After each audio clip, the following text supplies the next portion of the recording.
Every year, around 3,500 people in Ireland are diagnosed with breast cancer, but of that number, around 40 are men. Dara McDonough received his diagnosis last year and within weeks underwent a mastectomy. Dara joins us now. Afternoon, Dara. Gee, good, Sean. Thank you for having me in. And so, noticing the lump, was that purely by accident? Oh, absolutely. I was in the shower, Sean, and just showering, washing myself, and I came across this lump. I thought nothing of it. Well, I thought it was unusual, it shouldn't be there. But cancer didn't. I did not think that men could get breast cancer, so cancer was not on my radar at all. Yeah, and where was the lump, can I ask? It was to the right of my right nipple. Right, okay. It was about 2.5 centimetres. It was a significant lump. Yeah. Hard and no pain whatsoever. No pain. And was it visible, or you just happened to feel it when you were washing? It's not. Doesn't protrude from the skin. It's inside. And it was just, I was washing myself, and I just felt it. As I said, it was 2.5 centimetres, Sean. So it was a significant lump. Right. Yeah. And did you have the typical man reaction of it'll go away by itself? I did. Well, I dried myself off, Sean, and I forgot all about it because the scary thing about these tumours, these lumps, there is no pain. So that is scary. So I forgot all about it until the next morning. I was having another shower. Thank God I shower every morning. And it was again. And I left it for about 3 or 4 days. And you know your own body, and I said, that shouldn't be there. And thank God I went to my doctor. Yeah. And what was the first step then after the doctor had a look at it? The doctor had a look. He had a feel, because you can't see it, you see. And he said it could be just a cyst. And I was lucky insofar as it was Dr. Oliver Lynn in Drogheda, the Drogheda Medical Clinic. He could scan it. Yeah. And they did a scan and sent it up to Dublin. And I thought no more of it. And about a week later, I got word to go up to Dublin to Professor Maurice Stokes' breast clinic. Right. And I suppose if we were to find any humour in this, but it was probably an unusual experience for you. You're going for a mammogram. So presumably absolutely. You're sitting in a room you're the only man there. Blessed was I amongst women, Sean. Yes, my whole experience and everything was just, I was the only man there. Yeah. Very uncomfortable at times. But yeah. Were the other women looking at you going, what the hell are you doing? Oh, absolutely. And they were looking at me, and they were looking at me, but they wouldn't look in my eyes. Yes. They wouldn't sit beside me. Yeah. I'm sure at the time they were, with the benefit of hindsight, I'm sure they were thinking, why doesn't he wait out in the car with his partner? Yes, yeah. That's probably what they assumed. Exactly, because I'm sure... I had no idea men could have breast cancer. I would say the vast majority of those women didn't realise men could get breast cancer either. Yeah, and presumably they're feeling fairly vulnerable in that situation anyway. Were you feeling very vulnerable in that situation too? Or had it kind of sunk in with you yet? It didn't sink in at all. It was a bit embarrassing. I was in waiting rooms, the only male. The women wouldn't sit beside me because I'm sure they were thinking, go and wait in the car for your partner. Yeah. So, but to me, until I was diagnosed with breast cancer wasn't... Yeah, of course. Just didn't think of it. Yeah, and so you went for them. What's now, it's a man question, because a lot of men won't know. I don't know. If you go for a mammogram, what's the equipment like? The mammogram, best way to describe it, Sean, it's a device like a sandwich maker. They lift it up, and basically you put your breast into this, and the lid is squeezed back down. But when you haven't got a breast, that's very difficult to do. Yeah. So they manoeuvre you around, and they get your nipple and a wee bit of your breast into this, and they squeeze it down. Right. And it's an X-ray, and whatever. And so then what was the time lag between getting that and then, seeing Maura Stokes again? Well, I got that at the same time I had a mastectomy. Right. They Oh, took... no, but had they... but did they not have to do the mammogram first to give you a definite diagnosis? No. The scan that they took in Drogheda, he saw something on that, and so he sent me over for the mastectomy and the mammogram. Right.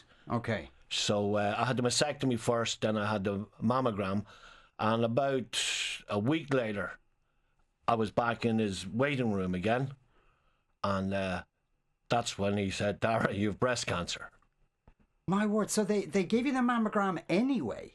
Or they gave you the mastectomy anyway, I should say. No, sorry. Yeah. I went over, Sean, and I had the biopsy. Right, yes. Where they take some of the tissue out of the breast to see if it's cancerous. Yeah. And on the same visit, I was down and I got a mammogram as well. Right, I see. Right, okay, yes, right. And then when he told you he had breast cancer... Then he told me I had breast cancer, and I had to have a mastectomy. A mastectomy. And so then, and as I understand it, this was like, what are you doing next week kind of a job? Oh, I asked him when was this going to happen, and he said to me, what are you doing next Thursday? Right. So I said, I guess I'm meeting you somewhere, Prof. Yes. He said, 7 a.m. in the matter. And there's a surgery on a man, like they're similar, but obviously there's far less breast there. So does it take long to perform that kind of surgery, do you know? No, obviously you were asleep for most of it. I was asleep. Yeah. I honestly don't know, Sean. I don't think so. Yeah. An hour max, I would say. And when you woke up, were you in pain, or how much bandaging was it? None. I had no pain whatsoever. Put my hand up to my breast and it was bandaged up. But no, I had absolutely no pain. I had the mastectomy on a Thursday and I was back home on Saturday. Right. Okay. I was back in work on Monday. Yeah. Though, as I understand it, though, when you went home, you made the fatal error of using Google. Yes. Well, see, what Prof Stokes came in to see me after the mastectomy, and he told me that he'd taken some lymph nodes out. Now, I didn't know what a lymph node was. They're under your arm, and they're veins. There's lymph fluid that go through the body. The cancerous cells, when the tumour, the lump erupts, the cancerous cells make their way up to the lymph nodes because that's the vehicle they use to get around the body. Yeah. And they leave a trace in the lymph nodes if they've gone through. So that's why he took a couple of the lymph nodes out to check, to see was there any trace of cancerous cells. Yeah. And I had a 2-week wait before I went back to him again, and he said, no, look, we're lucky they didn't go through the lymph nodes, and once they go into the lymph node, Sean, my thoughts on this is that they go through the lymph nodes, then they're around the body, and they're looking for another host. Yeah. They're looking for more tissue to latch onto. Yeah. So after the surgery, then, Dara, in terms of aftercare, what did they have to do? Well, after the surgery, I was on tablets. They had to keep a close eye on me, bloods, etc., for secondary cancers, and I was in remission, and I'm still in remission, and I will be until March. Right, okay. And so how long then after the surgery were you able to kind of go back into work again, or that kind of thing? I had the surgery on Thursday, and I was in work on Monday. God. And I went into work on Monday, Sean, because, as I said, I went home and I went on to Google. Yes. And I Googled male breast cancer. Yeah. And you go in a rabbit hole. Yeah. Yeah. And I was dead within 3 or 4 years. Oh, God. That's it. I was finished. Yeah. And then, but I had 2 weeks to find out, did the cancerous cells go through the lymph nodes? So to keep my mind off it, I went back to work and just got stuck into work. I'm in the transport business, and with Brexit, with COVID, it was just very, very messy. So I get stuck into this and put it to one side. Right, okay. And would you felt well enough, though, after only that relatively brief period of time, to go back to work? Oh, yes, yeah. I felt well enough. I was very nervous, very worried, but to keep my mind off it, I went back to work. I mean, as in pain-wise, after the mastectomy, I didn't have any. Right, okay. And then, so after, and have the scars healed up? And no, they're the scars. Look, it's very. They're very nasty looking scars. Yeah. I've no right nipple. Yeah. But Sean, I'm a guy. It doesn't bother me. Right. You know. Yeah. I can imagine. I've put an awful lot of thought into breast cancer since this has happened to me. I've become an ambassador for Breast Cancer Ireland, and for women, psychologically, it must be absolutely dreadful for them. It really, like, even when, like, if they don't get secondaries, that's great. Cancer's gone, but part of their identity is gone as well. I mean, it must be absolutely devastating for women. Yeah. It must be. Now, and I suppose the thing is, one of the lessons here is that it was almost by accident you kind of discovered this thing. You only happened to notice it, but there may be all sorts of men out there, especially being men, who might go, "What's that? I'll just ignore it." Now, and I suppose the same is, even though it's far more rare in men should have an occasional check. Oh, look, I would, for everybody, checking. Vast majority of people have a shower in the morning. Check. Yeah. I mean, it's check. You check under your arm, in your armpit. Okay. And what would you be looking for under the armpit? You'd be looking for under the armpit. You'd be looking for a lump. Yeah. Or looking to feel that the tissue is swollen. Yeah. Or whatever. Yeah. If you bring your hands across your nipple then, and with your fingers, just you could feel around and feel if there is a lump. Yeah.